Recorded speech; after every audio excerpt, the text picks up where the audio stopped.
Hi, and welcome to Sovereign Sisters Podcast. I'm your host, Angela Atkins, and I want to welcome you this evening. Tonight, we're going to talk about the unexpected alliance between Donald Trump and Robert F. Kennedy Jr. It's a hot topic since they decided to join forces in the 2024 presidential campaign. I'm going to offer my thoughts about the dynamics of the partnership and focusing on their shared mission of Trump's Make America Great Again and Kennedy's Make America Healthy Again. And along that line, I was thinking, why can't it be both at the same time? Why can't it be Make America Great and Healthy Again? To me, that sums up everything in one line. We don't have to separate them. If these two are joining forces, why not join their logos and the spirit of their campaign at the same time? So for that, I'm going to offer up what I've thought about the process of the Kennedy-Trump alliance. So this past Friday, August 23rd, 2024, Robert F. Kennedy Jr. made his significant announcement regarding his presidential campaign. And there were some key points that I wanted to talk to you about. First off, Kennedy announced that he was suspending his independent presidential campaign, but he was not ending it. Now, this is significant because there's a shift in this 2024 election landscape, and he was a very strong third-party candidate. He clearly stated that voting for him in a blue state will not harm the other candidates, but it was a clear message for those who are disenchanted with the current administration that he is a viable choice. Now, although Kennedy suspended his campaign, he's still on the ballot in many states as an independent candidate for president. And I'm going to touch on that in just a moment. But what was surprising is that Kennedy came out and endorsed President Donald Trump, stating that he believed Trump was the candidate best positioned to challenge the current establishment and bring about the necessary reforms in the government, and that he announced that Trump had asked him to be part of his new administration. Well, I think this was by far the biggest slap in the face to the Democratic Party. One of their own, Kennedy, who had been a lifelong Democrat, left the Democratic Party, even though he would have been the better candidate for a president and obviously a better option than the current one that's being presented to the American public. But the Democratic Party turned him away. So he went independent. So he's talking about Kennedy said he planned to remove his name from the ballot in 10 key swing states, though he indicated his name would remain on the ballot in most other states. Now, this decision was likely aimed at consolidating votes against the Democratic nominee, Kamala Harris. Now, the list of specific key swing states where Kennedy plans to remove his name has not been fully disclosed or reported on.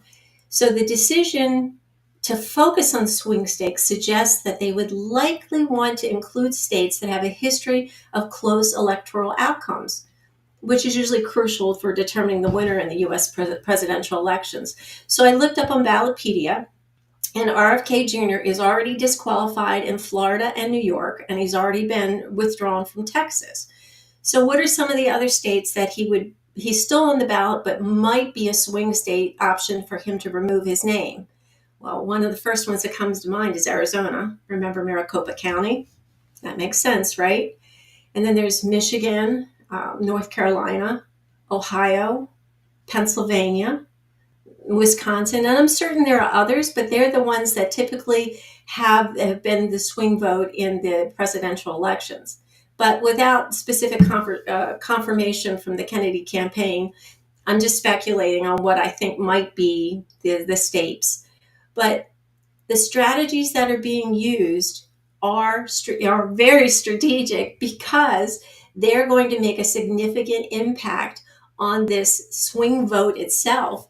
Those who are not satisfied with the Democratic Party, those who want something different, and those who typically do vote not party line, maybe independent. But we're going to have to wait until there's an announcement for the Kennedy campaign to find out specifically where those states are.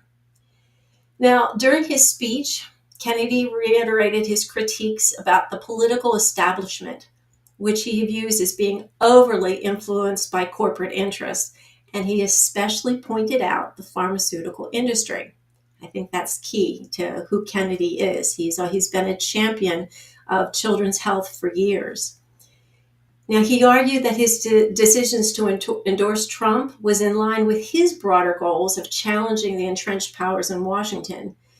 So the first thing that Kennedy did when he took the stage was to declare that the Democratic Party now represents the opposite of democracy by subverting it under the guise of preserving it.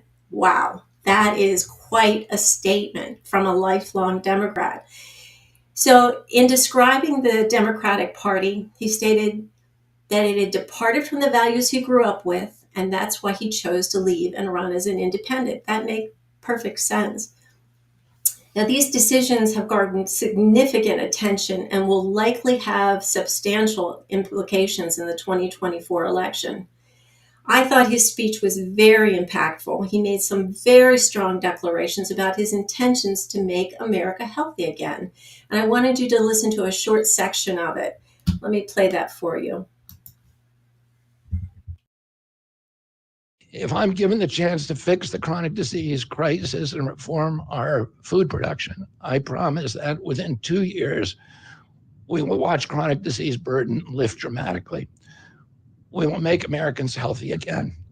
Within 4 years, America will be a healthy country. We will be stronger, more resilient, more optimistic, and happier.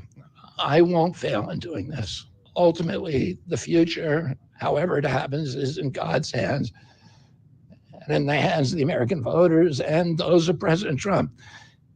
If President Trump is elected and honors his word, the vast burden of chronic disease that now demoralizes and bankrupts the country will disappear. This is a spiritual journey for me. I reached my decision through deep prayer, through hard-nosed logic, and I asked myself, what choices must I make to maximize my chances to save America's children and restore national health? I felt that if I refused this opportunity, I would not be able to look myself in the mirror, knowing that I could have saved lives of countless children and reversed this country's chronic disease epidemic. I'm 70 years old.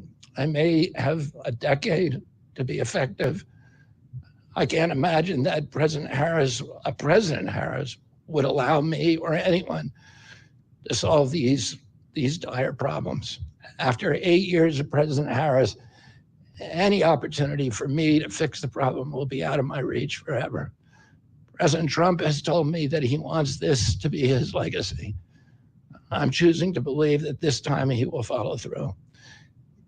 His son, his biggest donors, his closest friends, and all support this objective. My joining the Trump campaign will be a difficult sacrifice for my wife and children, but worthwhile if there's even a small chance of saving these kids.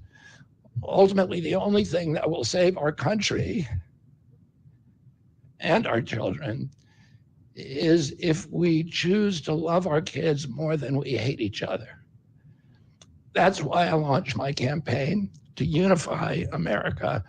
My dad and uncle made such an enduring mark on the character of our nation, not so much because of any particular policies that they promoted, but because they were able to inspire profound love for our country and to fortify our sense of ourselves as a national community held together by ideals. They were able to put their love into the intentions and hearts of ordinary Americans and to unify a national populist movement of Americans, Blacks and whites, Hispanics, urban and rural Americans. They inspired affection and love and high hopes and a culture of kindness that continue to radiate among Americans from their memory. That's the spirit on which I ran my campaign and that I intend to bring into the campaign of President Trump. Instead of vitriol and polarization, I will appeal to the values that unite us, the goals that we could achieve if only we weren't at each other's throats. The most unifying theme for all Americans is that we all love our children. If we all unite around that issue now, we can finally give them the protection, the health, and the future that they deserve. Thank you all very much.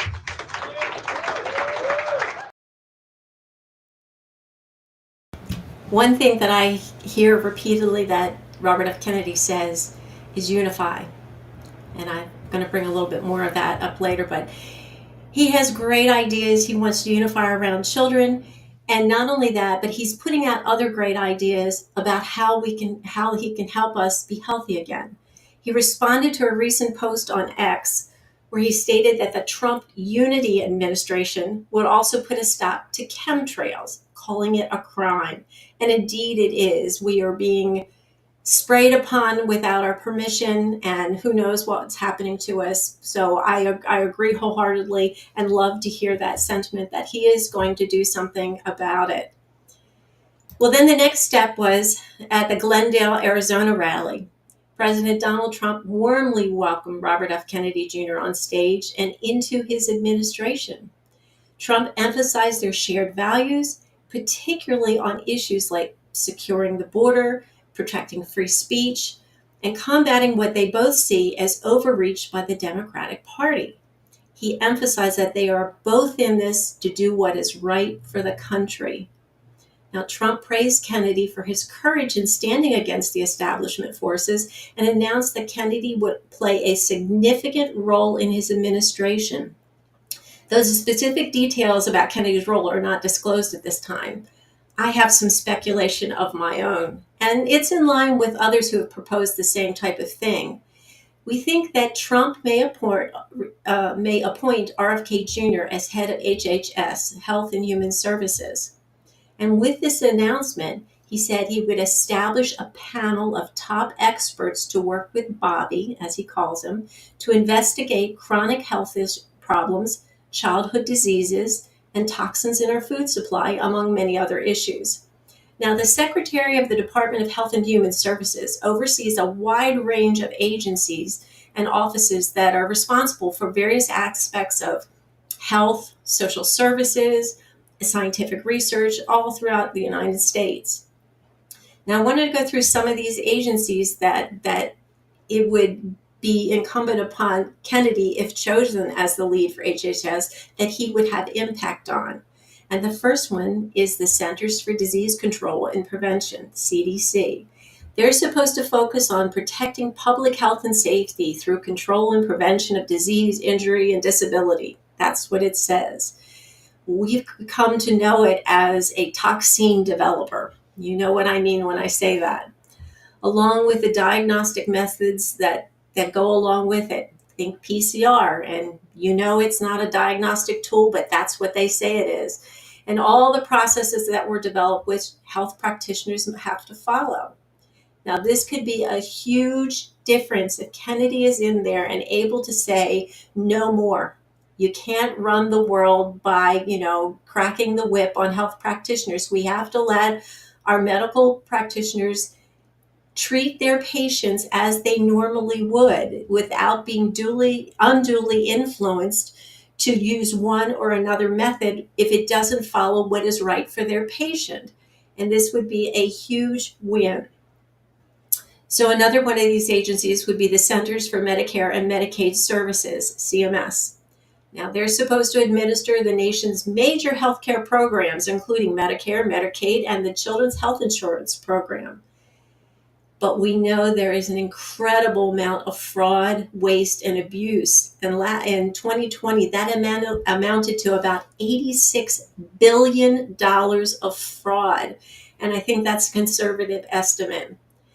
With someone like RFK Jr. at the helm, there might be more investigations that these egregious fraud practices in that system, and he could lead restructuring and overhaul the entire agency. I mean, not only would it be saving the tax dollars of the American citizens, it would actually be improving the benefits that they can offer. Now, another big one is the Food and Drug Administration, the FDA, which is supposed to regulate food safety, pharmaceutical drugs, medical devices, cosmetics, and tobacco products. Really? I don't think so. This agency has become the pawn of the pharmaceutical industry. rubber stamping drugs and toxins without proper safety and efficacy testing. This too would be an agency that Kennedy could give much scrutiny and possibly break it into two separate agencies, one for food, the other for drugs, and set specific criteria that needs to be met in order to give a green light. And no more rubber stamping. You just can't do it. You have to protect the people if you're going to make them healthy. And that's why Kennedy has said he knows our food has been poisoned, and as a nation, our health has been on the decline. In his own presidential campaign on his site in Kennedy2024.com, his campaign policy says he wants to uproot the influence of big pharma and Wall Street firms that are heavily invested in the medical industry from medical regulatory agencies. He wants to transition from a toxic, degenerative industrial food system to an organic, regenerative system of agriculture. This is what we've been talking about. I'm so thrilled with this. I would just applaud so heavily if truly Kennedy were made the head of HHS and could make these implementations into our country. Plus, he'd also start a national fitness program like the one his uncle JFK implemented. All of these things would be to the benefit of our nation's health. And yes, he would make America healthy again. Now, another one of these agencies is the National Institutes of Health, or NIH. They're described as conducting medical research and supporting research efforts in universities and institutions across the U.S. Yeah, medical research has been bought by the companies who manufacture the products that are being tested. It literally is a paid-for play game. Without the corporate grant money, the scientists wouldn't be able to do their research. This is sponsorship rather than independent evaluation. This needs to go away. You shouldn't have any corporate interest in these things, into this research, in order for us to get an unbiased evaluation and the truth about what's going on, rather than just, giving the green light to anything that is paid for by the company because they get what they want. So another agency is the Substance Abuse and Mental Health Services Administration, SAMHSA. Now, they're supposed to lead the public health efforts to advance the behavioral health of the nation, focusing on substance abuse and mental health services. Well, I can say, from my opinion of what I've seen as a whole, our society is not getting mentally healthier. Pharmaceuticals are being dispensed in higher numbers than ever, and the real root cause evaluations are just almost non-existent. This is truly tragic, especially for our military, who has some of the toughest jobs on the earth. We expect them to go through hell in a war and come back and reintegrate into society like nothing happened after they've seen atrocities that we can only begin to imagine. We need to do better. And I think Kennedy would lead that effort and do well. Another one of these agencies is Health Resources and Service Administration, HRSA. Now, they're supposed to provide health care to people who are geographically isolated or economically or medically vulnerable.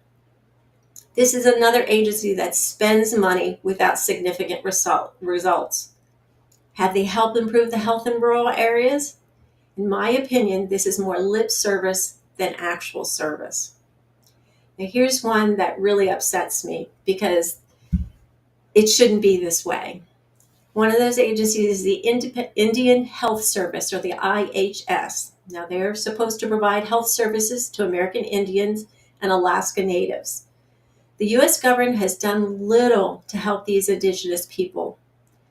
They have, over centuries, taken their land, killed off their livestock, crowded them into smaller reservations while feeding them crap food and providing poor health care.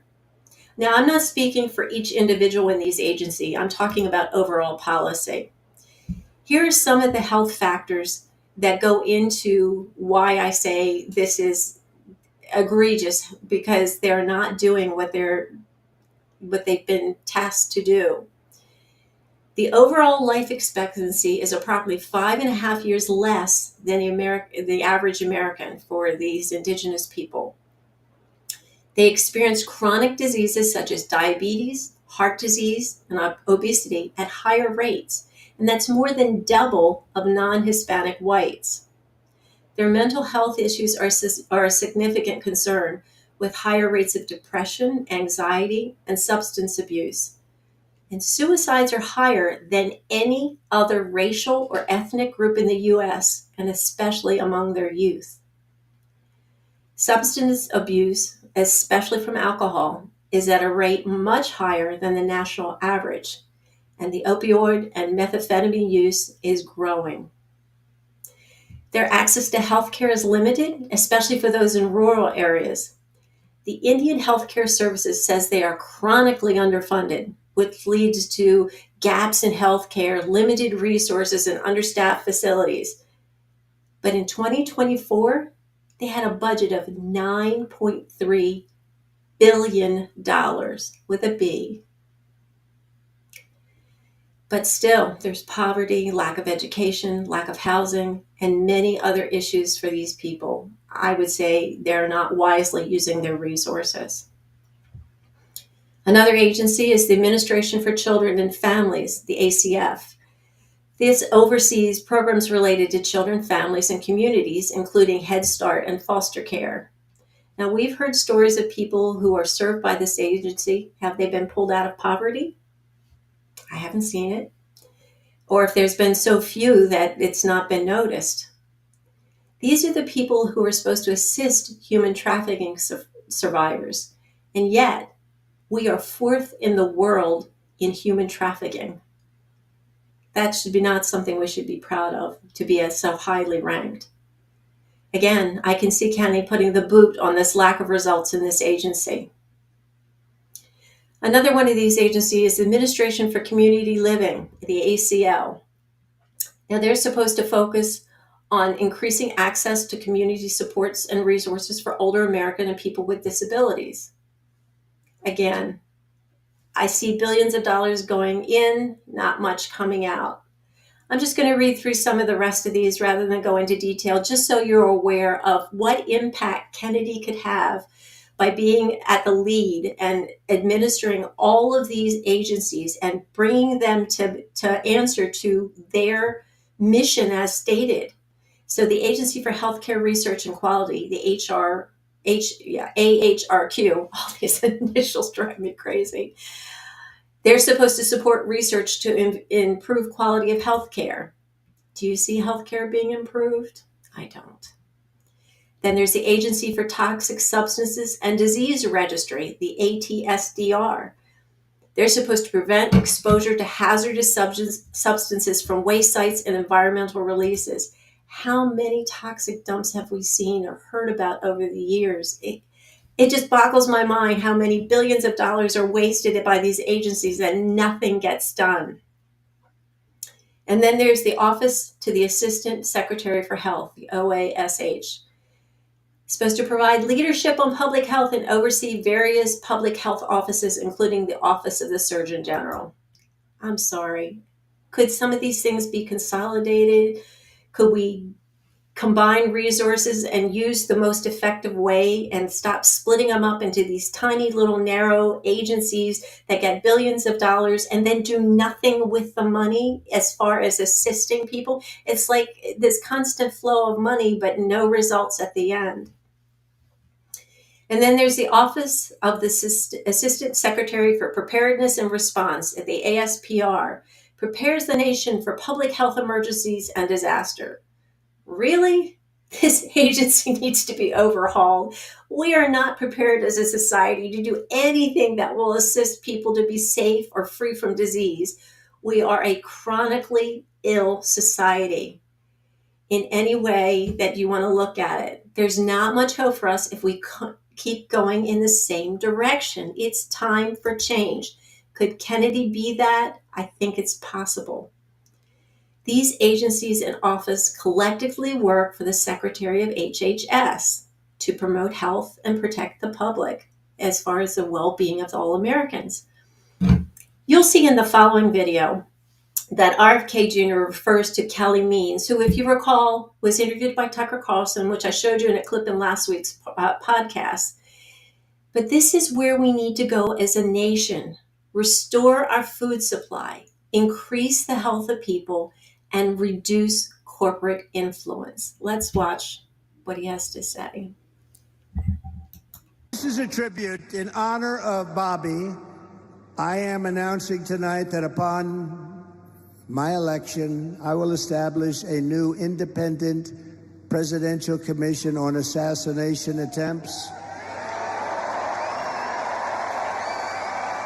And they will be tasked with releasing all of the remaining documents pertaining to the assassination of President John F. Kennedy.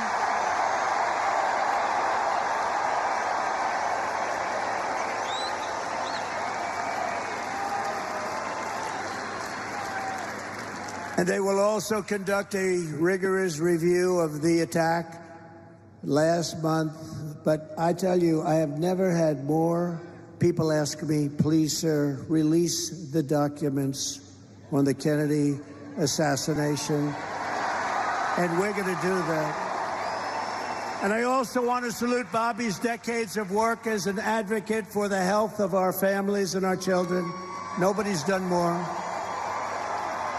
Millions and millions of Americans who want clean air, clean water, and a healthy nation have concerns about toxins in our environment and pesticides in our food.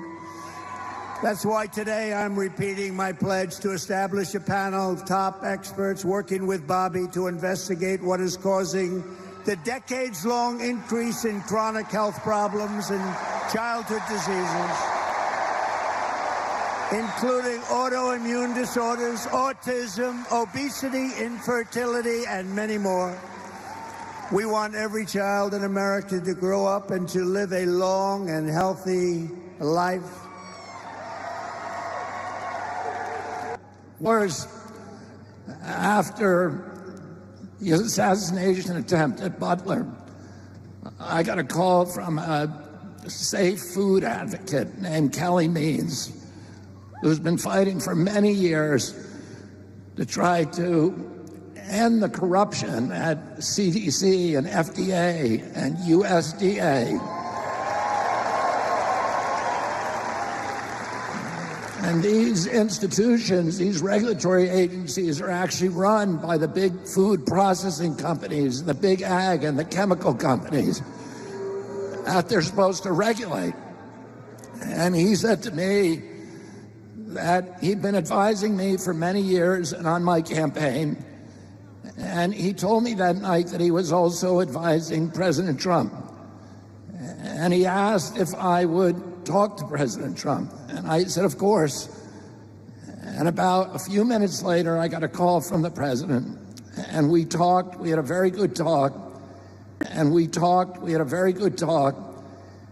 And then he invited me to come see him the next day. And I went to Minneapolis and saw him.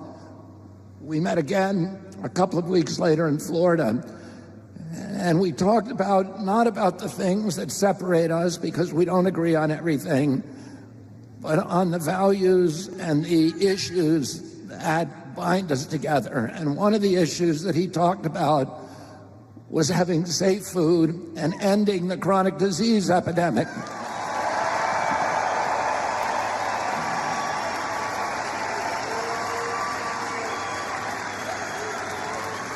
Our children are now the unhealthiest, sickest children in the world. Don't you want healthy children? And don't you want the chemicals out of our food? And don't you want the regulatory agencies to be free from corporate corruption? And that's what President Trump told me that he wanted. He also wants to ask you again, don't you want a safe environment for your children? Don't you want to know that the food that you're feeding them is not filled with chemicals that are going to give them cancer and chronic disease?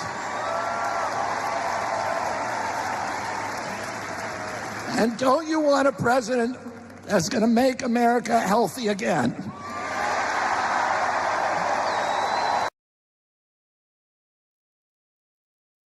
And that's why I say, why can't it be both? Why can't you make America great and healthy? If we combine forces of Kennedy with Trump's administration.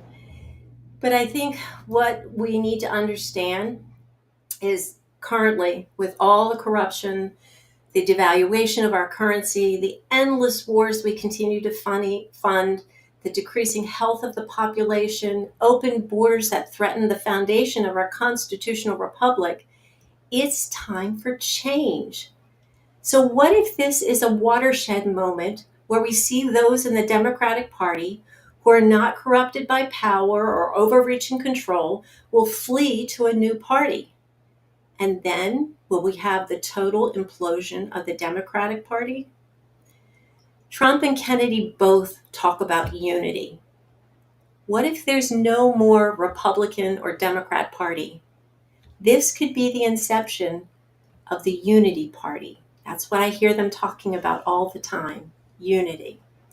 So if you go back, and I did a little research on this, the Republican Party was founded in 1854 in response to a growing opposition to the Kansas-Nebraska Act, which allowed for the expansion of slavery in U.S. territories.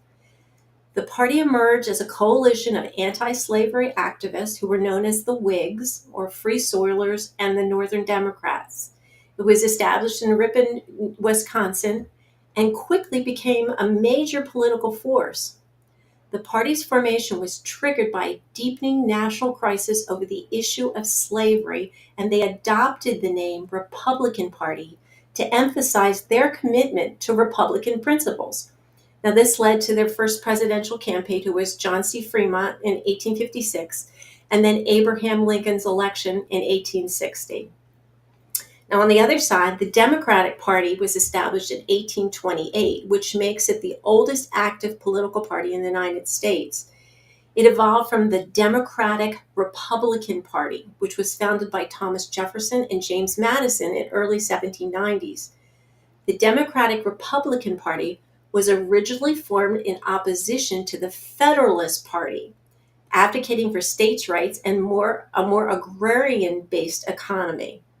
The Democratic Party, as it became known, was shaped by the leadership of Andrew Jackson, who emphasized populist and anti-elitist sentiments.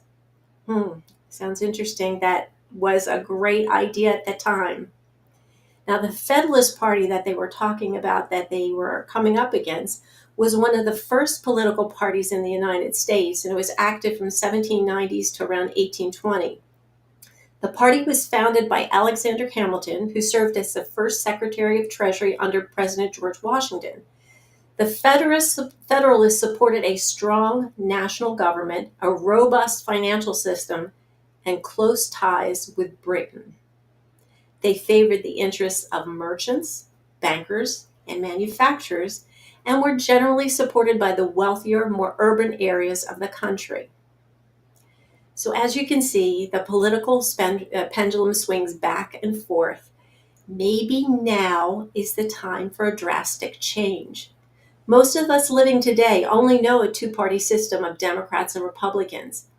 Maybe we're on the brink of a monumental change that, unlike anything we've seen before, maybe it's time we go back to our roots and become the constitutional republic our forefathers envisioned, and this time we get it right. I'd love to know if you have any thoughts or comments.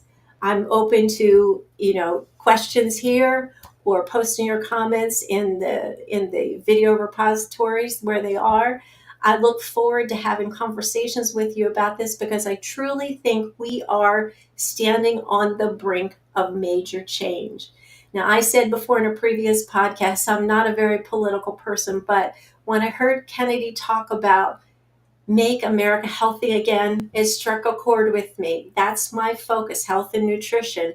And I thought, what better way than bring it up to a federal level where we have had so much corruption, so much waste and fraud, and bring it into the spotlight only to change it. Let's go. That's right. That's what it's a comment we just got here. It says, "Woohoo, let's go." I'm right with you. Let's go because it's time for that change. It's time that we bring about the constitutional republic that we were supposed to have from the beginning, where we are a strong nation, where we are that great nation again. And along that time that we become great is when we become healthy, because you can't be great if you don't have your health. You tend to be weakened and not surviving to the limit that you need to be. So I implore both President Donald Trump and Robert F. Kennedy Jr. to join forces. I'm 100% behind this, that I'm not necessarily trying to take a political stance. I'm saying it's time that we unify. Yes, don't you want your children healthy? Don't you want them to have foods without toxins, like Kennedy said? I sure do. I want to see my children and my grandchildren grow and flourish and be healthy, and I'm certain everybody does. And so, in order for that to happen, we need to support those who are making that commitment. I want to put my faith in them because I believe that they are speaking from their hearts, that they are being honest in what they're saying.